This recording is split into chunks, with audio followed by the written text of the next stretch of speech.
근래에 우리나라가 뭐 K-팝이라든지 이런 것들을 통해서 전 세계에 많이 알려졌습니다. 대중문화에 등수를 매기기는 어렵겠습니다만 뉴스에서 얘기 나오는 것들을 보고 있노라면 마치 우리가 세계 1등을 먹은 것만 같은 착각이 들기도 합니다.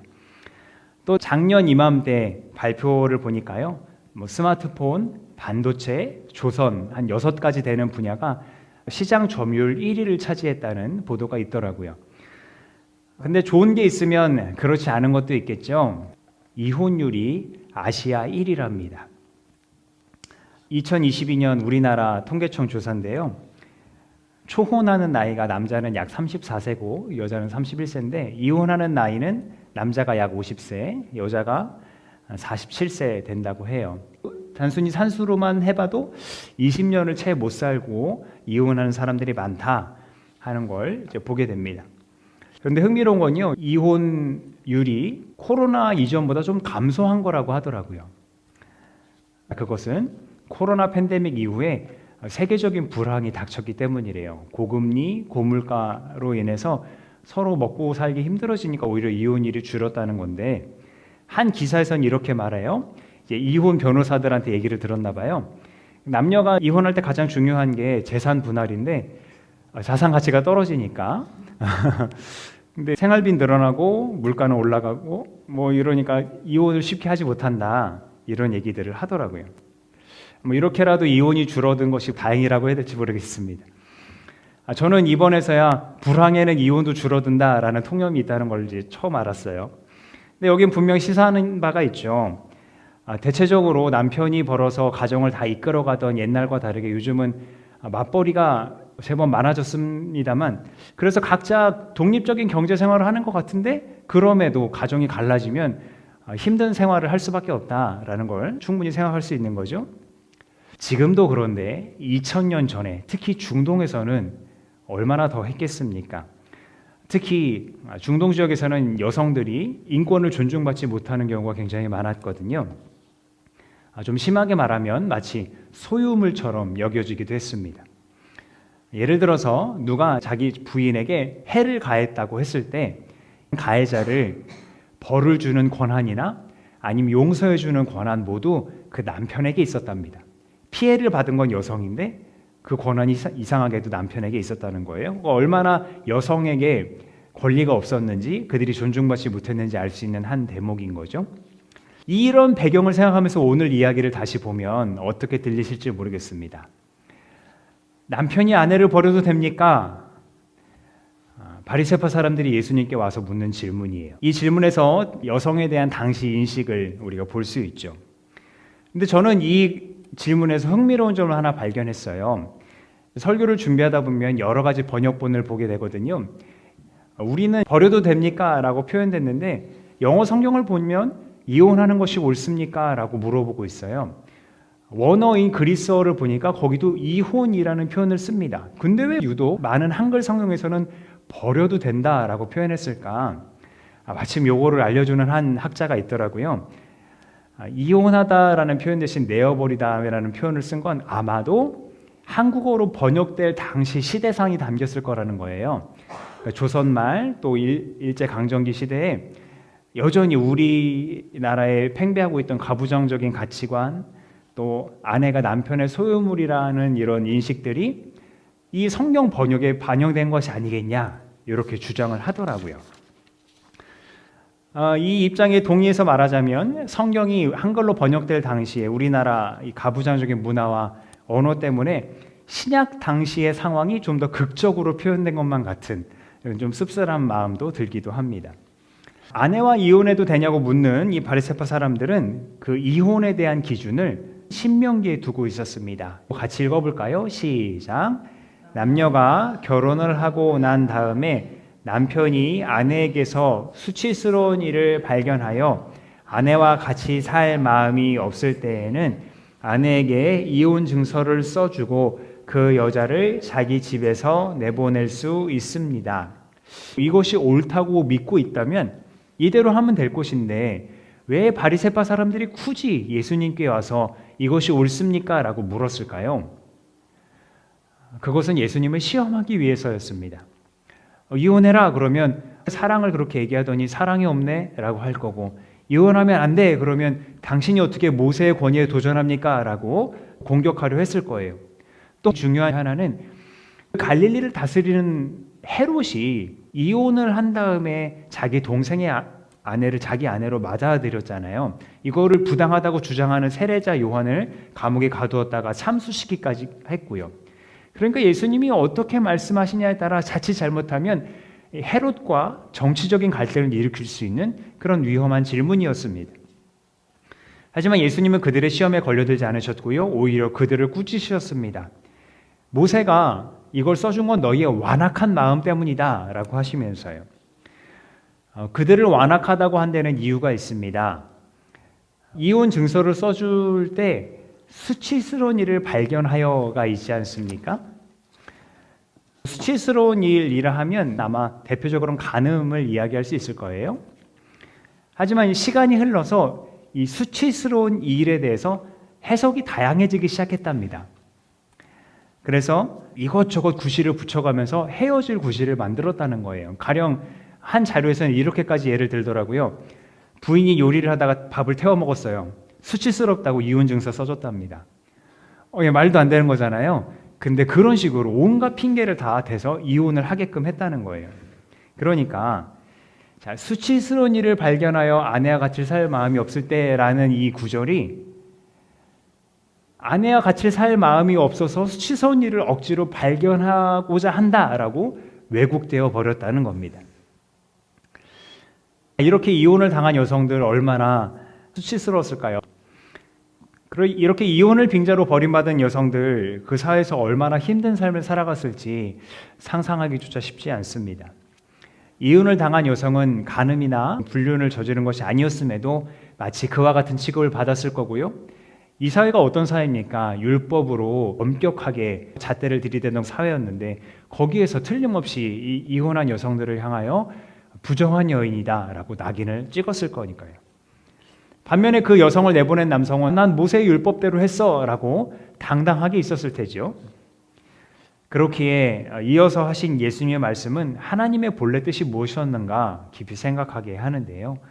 이 말씀 같이 읽어보겠습니다. 시작. 그러나 하나님께서는 창조 때로부터 사람을 남자와 여자로 만드셨다. 그러므로 남자는 부모를 떠나서 자기 아내와 합하여 둘이 한 몸이 된다. 따라서 그들은 이제 둘이 아니라 한 몸이다. 그러므로 하나님이 짝지어 주신 것을 사람이 갈라놓아서는 안 된다. 아멘. 오늘 구약 말씀인 창세기에서 하나님께서 남자의 갈빗대 하나를 뽑아서 여자를 만드셨다라는 표현이 있습니다만 이것이 남자가 여자보다 더 우위에 있다, 더 중요하다라고 강조하는 것은 아닙니다. 지금 예수님 말씀처럼 남자와 여자를 만드셨다, 동등하게 만드셨다라는 것이 중요합니다. 예수님이 하나님과 같이 말씀으로 세상을 창조하신 분이기에 그 창조의 섭리를 예수님 말씀 안에서 우리는 충분히 볼 수 있는 거죠. 남자와 여자 동등한 존재이기에 한 몸이 될 수 있는 거고요.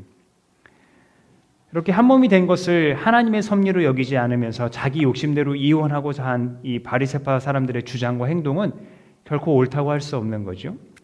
모두 하나님의 형상대로 창조된 사람들이기 때문에 상대방을 일방적으로 수치스럽게 만들어서 쫓아내버리는 건 그릇된 일입니다. 이쯤에서 한 가지 짚고 갈 것이 있어요. 이혼이 벌어졌을 때 버림받고 상처받는 건 여성들만이 아니었습니다. 바로 그 가정의 아이들이 사실은 더 큰 피해자였습니다. 앞에서 당시 여성의 인권에 대해 말씀드렸습니다만 어린이라고 달랐겠습니까? 이 어린 아이들도 소유물 취급당했던 건 매 한 가지였습니다. 그러니 부부간에 심한 갈등이 벌어지고 결국 이 남자가 이혼 증서를 내밀면서 여자를 내쫓을 때 그 가정의 아이들은 어떤 취급을 받았을지 그건 여러분의 상상에 맡기겠습니다.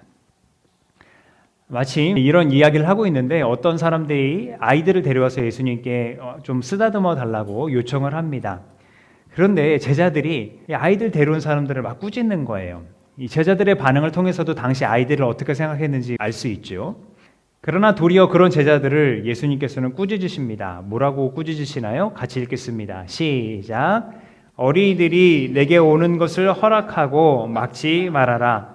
하나님 나라는 이런 사람들의 것이다. 내가 진정으로 너희에게 말한다. 누구든지 어린이와 같이 하나님 나라를 받아들이지 않는 사람은 거기에 들어가지 못할 것이다. 아멘. 그리고 나서 어린이들 껴안아 주시고 머리에 손을 얹어서 축복해 주셨습니다.